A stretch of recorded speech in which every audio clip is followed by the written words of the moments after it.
Hey friends, welcome to another one of my videos.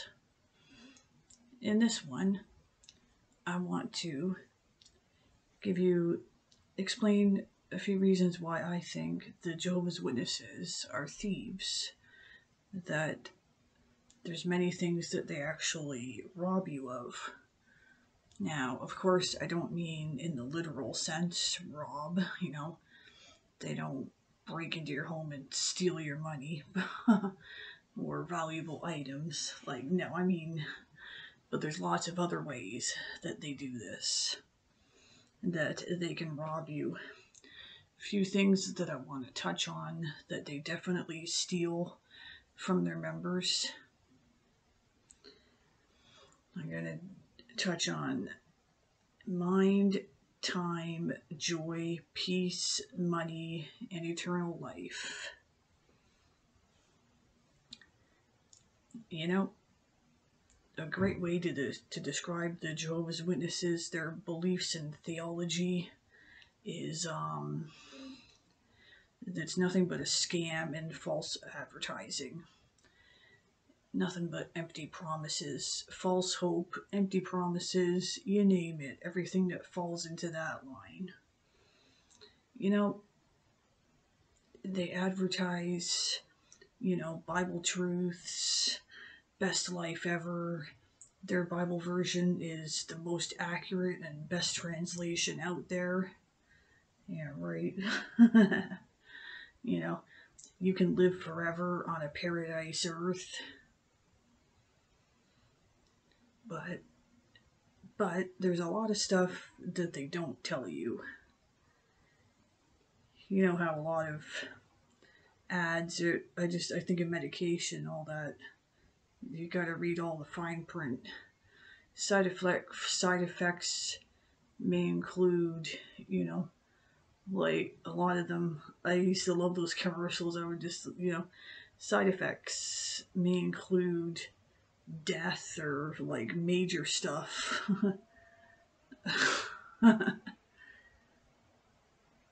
Man, I think I'd rather risk not taking it. Anyways,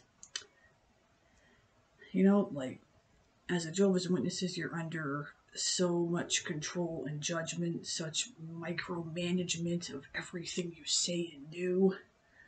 Ugh. Yeah, you have so many meetings, assemblies, conventions to attend. You gotta go out and service all the time, and it's not about, it's about the hours and how much literature you place, and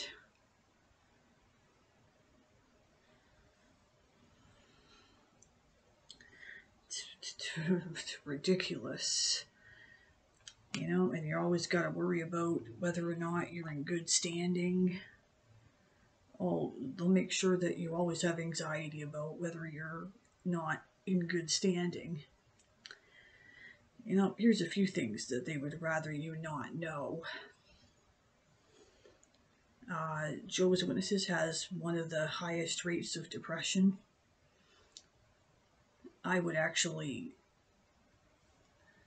know because I was one of them. I have had depression from a young age. And overall, through the many years I was a Jehovah's Witness, I can honestly come out and say that being a Jehovah's Witness did not cure my depression. It might have helped my depression by a very, very minimal way, but not really much. I was still depressed and down. I didn't understand exactly why at the time, but now I do, with all the mind control that they put their members under and just all the pressure. There's a huge pedophile and child abuse problem and a cover-up by the elders. You're not allowed to question or do any outside research. Questioning is a huge red flag for them. You're not allowed to date any other anybody outside of the religion, you can only marry fellow Jehovah's Witnesses, and in many parts of the world, that is causes a lot of problems because shortage of either brothers or sisters. You know, you're not free to leave without suffering severe consequences and punishments, but it's super easy to join. So, anyways, the points that I wanted to talk about what they steal. Okay, first off, your money. So we know nowadays they're pretty much televangelists, and they beg for money. Even in the last years, I remember there was so many, I forget the word for it, but there was a lot of meetings where they read this letter, and it was that each member of the congregation was to give a certain amount, and it's like it had a monthly bill, and there was always a shortage at the assemblies and conventions, and they expect you to work lowly jobs, not much for higher education because you got to give all your money to them, and it's ridiculous. It I'm glad I never got suckered into donating a lot of my money to them. And for any PMOs and any, I would tell you to ask yourselves this, even when it comes to Jehovah's Witness, your donations and your money, where is it really going? Because I can tell you it's probably not going where you think it's going.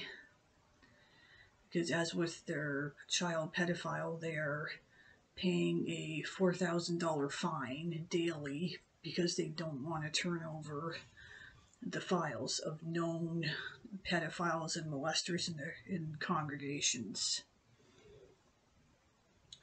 So the second one, time. Their goal is to keep you so busy that you don't have time to think. That's meetings, studying, reading, preaching. There's so much of that to do that you won't have time to do anything else. You have to reach that certain number of hours out in the service. I think the time I left, it was 10, between 8 and 10 hours they expected of you. And it's basically so the members can't really stop and think and really critically think and ask important questions. It's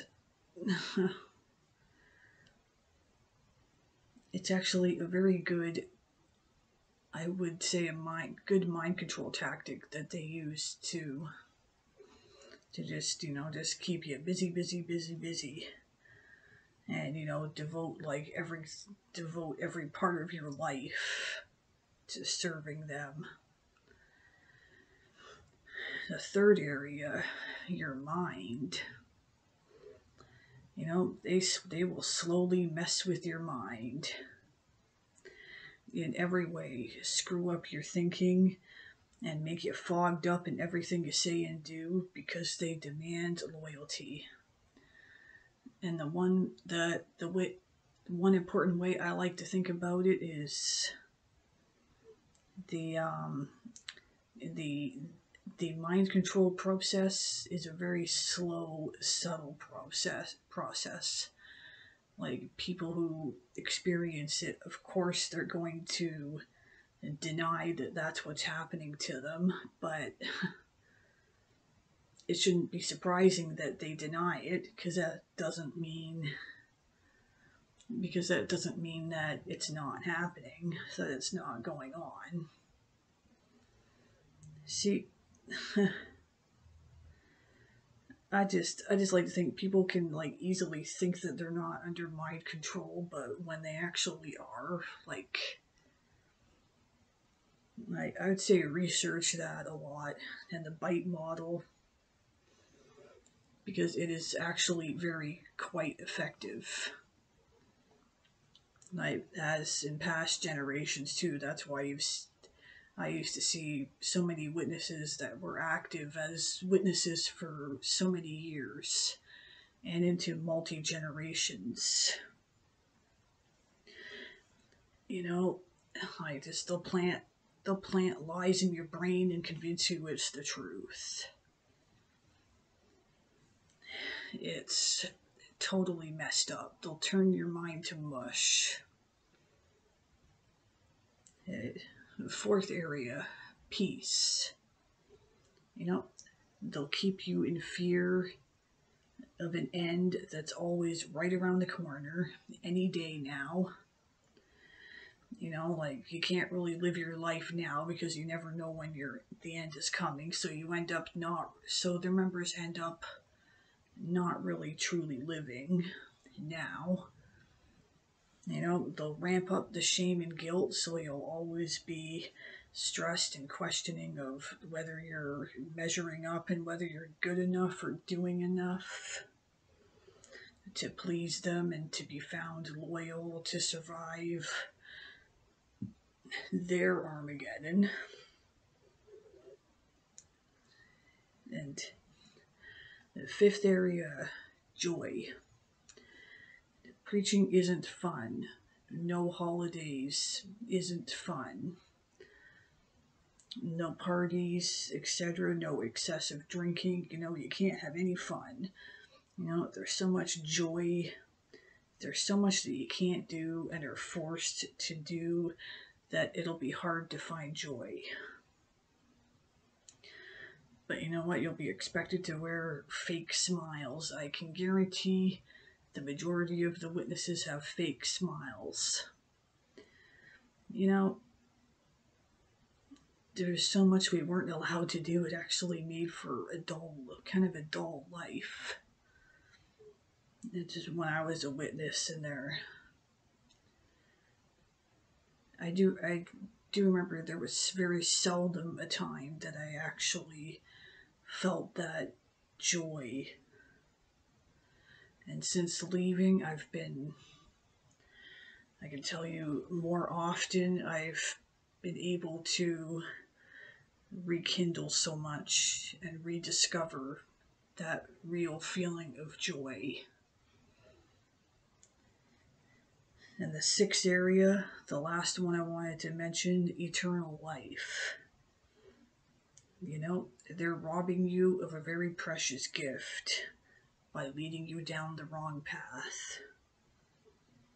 You know, they're actually leading you not to Jesus, but away from Jesus with false doctrines and lies. And that needs to stop. Because you earn salvation through Jesus, not by our works. And they will definitely have you believe that you have to earn your salvation, which is not the case.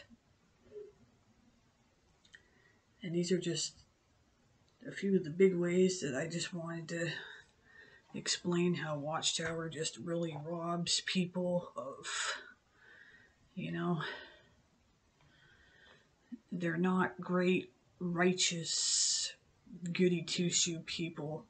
They're liars, they're thieves.